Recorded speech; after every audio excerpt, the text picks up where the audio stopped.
আসসালামু আলাইকুম। আশা করি আল্লাহর রহমতে সবাই ভালো আছেন। আজকে আপনাদের সাথে শেয়ার করব মোরগ পোলাও। আমি ব্রয়লার মুরগি নিয়েছি। এখানে মাংসের পিসগুলো বেশি বড় না ছোট না।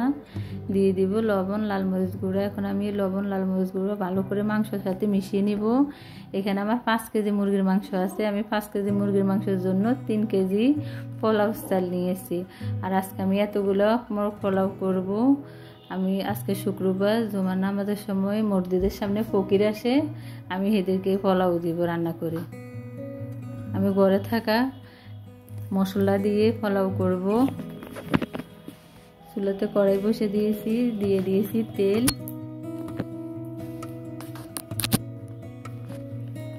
তেলটা গরম হলে আমি মুরগির মাংস দিয়ে দিব।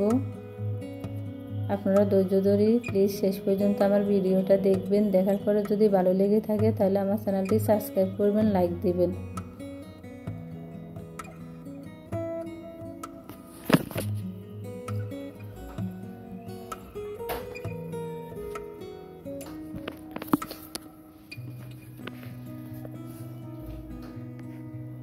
আমি মুরগির মাংসগুলা উল্টিয়ে দিব আর হালকা করে ভাজবো, বেশি কড়া ভাজবো না। বেশি কড়া ভাজলে শক্ত শক্ত লাগবে খেতে।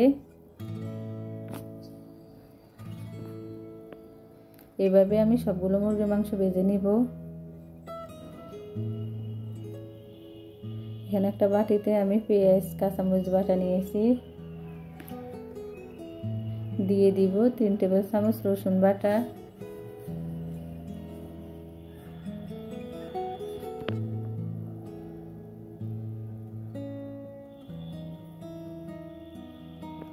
দিয়ে দিব আদা বাটা।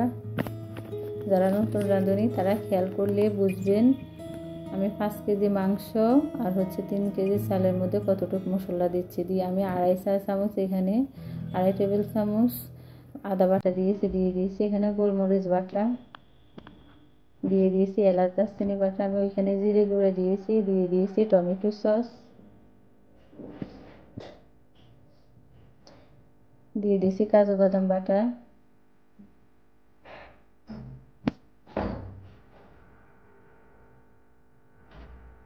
দিয়ে দিয়েছি ধনিয়া গুঁড়া,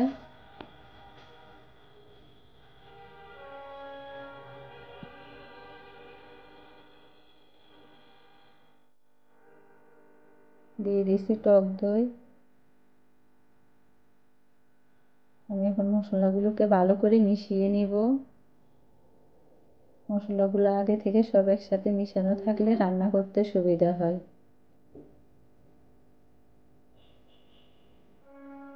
আমি এখানে জায়ফল জাতীয় বাটা দিচ্ছি, ওটা কোনোভাবে আমার ভিডিও হয় নাই। দিয়ে দিয়েছি লাল মরিচ গুঁড়ো।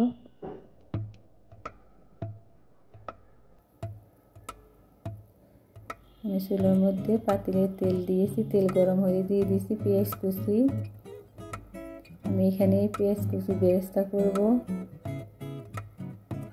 দিয়ে দিব একটু লবণ। পেঁয়াজ বেরেস্তা করার সময় যদি আমরা একটু লবণ দিই তাহলে পেঁয়াজটা তাড়াতাড়ি হয় আর কালার সুন্দর আসে।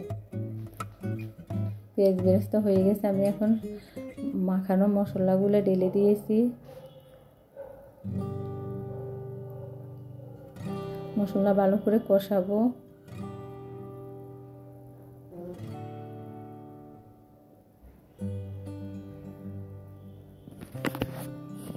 আমি মশলার বাটিটা দিয়ে একটু পানি দিয়েছি। এখন আমি মশলাটাকে ভালো করে কষাবো। মশলার উপর তেল উঠে আসা পর্যন্ত আমি মশলা কষাবো। মশলা কষানো আমার হয়ে গেছে। দিয়ে দিয়েছি 1/2 চা চামচ চিনি, দিয়ে দিব 1/2 চা চামচ লবণ। লবণটা আমি এখন কম করে দিব, যেহেতু মাংস ভাজার সময় আমি লবণটা একটু বেশি করে দিয়েছি। এখন আমি মাংসগুলো সব ঢেলে দিব। এই মশলার মধ্যেই আমি মাংসগুলোকে কষাবো। কষানো হলে আমি দিয়ে দিব এখানে 1 গ্লাস দুধ আর 1 কাপ পানি। পানি দিয়ে আমি মাংসগুলো রান্না কমপ্লিট করব। আমার ওই দুধ দেওয়াটা আমার কোনোভাবে ক্যামেরা বন্দি হয় নাই, এই জন্য আপনাদেরকে দেখাইতে পারি নাই। আর আমি আগে কিছু আলু ভেজে রেখেছি, একটু লবণ দিয়ে দিয়েছি ওই আলু। আমি ঢাকনা দিয়ে ঢেকে দিব। দুধ, 1 গ্লাস দুধ আর আধা কাপ পানির মধ্যে আমার মাংস রান্না কমপ্লিট হয়ে গেছে। কত সুন্দর কালার আসছে দেখেন। এইভাবে শুকনো শুকনো করে মাংসগুলো রান্না করে নিতে হবে। পাতিলে আমি তেল দিয়ে দিব গরম মশলা।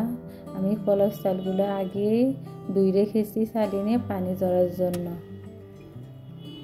দিয়ে দেব পোলাও চাল।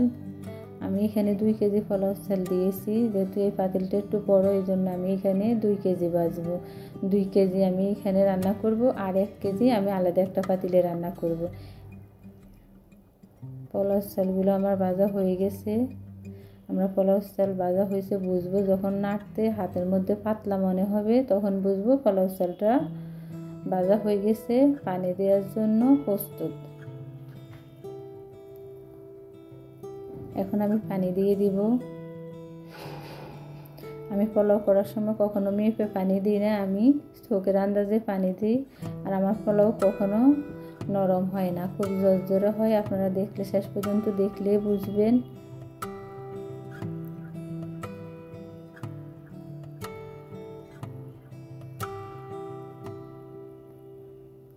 ঢাকনা দিয়ে রেখে দিব। ওইদিকে আমার ওই পোলাওগুলো হোক। এখানে আমি আরেকটা পাতিল বসিয়েছি। এই পাতিলে আমি 1 কেজি চালের মোরগ পোলাও করব। গরম মশলা দিয়ে দিয়েছি।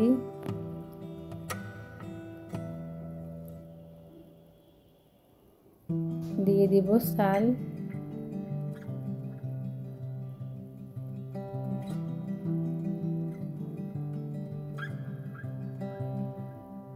আমি এখানেও একইভাবে চালগুলা ভাজবো। আর আমি মাঝে মধ্যে যখনই পারি শুক্রবারে এভাবে পোলাও ফকিরদেরকে দিয়ে থাকি। আমার চালগুলো ভাজা হয়েছে, আমি এখানে পানি দিয়ে দিব। এখানেও আমি আন্দাজ করে পানি দিয়েছি। দিয়ে দিব লবণ। লবণ দিয়ে আমি নেড়ে চেড়ে ঢাকনা দিয়ে রেখে দিব। এদিকে আমার ওই পোলাওগুলো এতক্ষণ হয়ে যাওয়ার কথা। এই যে আমার পোলাওগুলোর পানি শুকিয়ে গেছে, কতটা ঝরঝরে হয়েছে দেখেন, চালও সিদ্ধ হয়ে গেছে। দিয়ে দিয়েছি ঘি।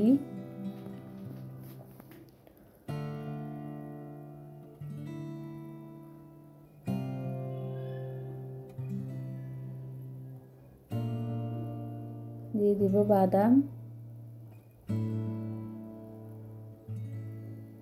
দিয়ে দিব কাঁচামরিচ। কাঁচামরিচ আমি অল্প করে মাঝখান দিয়ে একটু ফাড়ে নিয়েছি। দিয়ে দিয়েছি দুধ।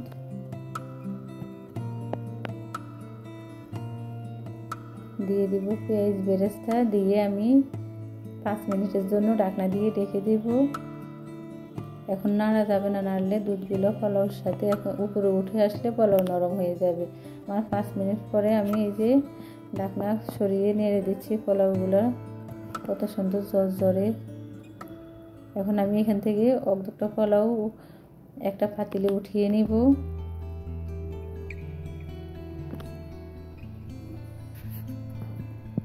এখানে আমি মাংস দিব। আমি এখানে 5 কেজি মাংস, 3 কেজি মাংস আমি এখানে দিব। যেহেতু এখানে আমার 2 কেজি চাল আছে, এর জন্য আমি এখানে মাংস বেশি দিব। মাংস দেওয়ার পরে আমি উপরে পোলাওগুলো দিয়ে দিব।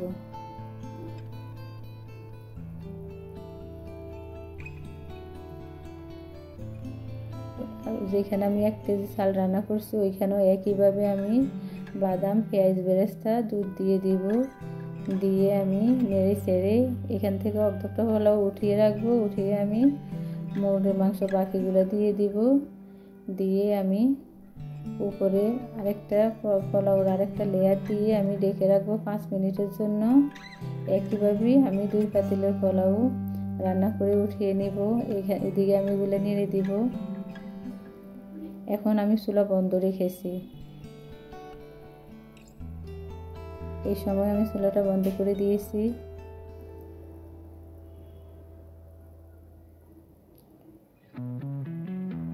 কত সুন্দর ঝরঝরে পোলাও হয়েছে। আমি এই পোলাওগুলা একটা বাটিতে মেপে আমি পলিথিন করব। করে আমার ছেলেদের কাছে দিব, দিয়ে দেওয়ার জন্য। আর আমি পোলাওর সাথে শসা, লেবু, কাঁচামরিচ দিয়েছি।